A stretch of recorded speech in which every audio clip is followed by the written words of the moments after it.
Alors, bonjour à tous, j'espère que vous allez bien. Alors aujourd'hui on va s'intéresser à une transformation radioactive β+. Alors pour ça on commence. Alors dans les données on vous donne deux éléments radioactifs. On vous donne l'iode 124 qui se transforme en tellure 124. Ensuite on vous donne la masse atomique de ces deux éléments en UMA. Alors maintenant on s'intéresse aux items. Donc pour les items A et B, il va falloir donner la bonne équation de transformation. Pour l'item C et D, il va falloir calculer l'énergie maximale dégagée. Et pour le dernier item, le E, il va falloir calculer l'énergie moyenne emportée par la particule β. Alors, pour commencer ce QCM, dans la logique, on va commencer par les items C et D. Pourquoi? Parce qu'en fait, dans la β+, on a un seuil à dépasser de 1,022 MeV afin que la réaction soit possible. En effet, la réaction doit être exo-énergétique, c'est-à-dire doit libérer de l'énergie. Donc pour ça, on va faire le calcul. On part de l'équation qui vous est donnée dans votre cours, celle-ci.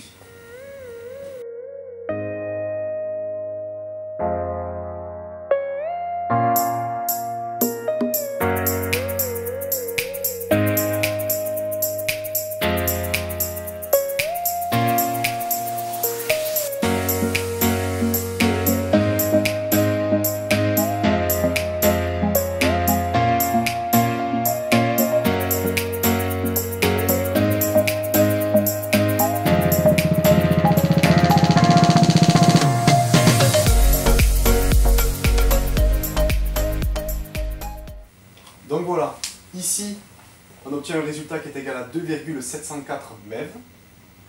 C'est un résultat qui est positif, supérieur à 0, donc on peut en déduire que c'est bel et bien une réaction qui libère de l'énergie, une réaction exo-énergétique.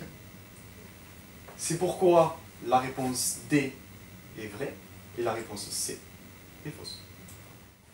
Alors ensuite, au sujet des items A et B, pour les équations de transformation. Donc dans un premier temps, on peut dire que l'item A est totalement faux, car votre équation n'est pas du tout équilibrée, donc vous la supprimez. Et pour l'item B, on sait qu'on est bel et bien en présence d'une réaction β+. La réaction ici est bien équilibrée, donc vous avez la réponse B qui est juste et la A qui est fausse. Donc pour terminer ce QCM, on va s'intéresser à l'item E. Donc on vous demande de calculer l'énergie moyenne emportée par la particule β. Donc pour ça on va se servir de la formule que vous avez dans votre cours.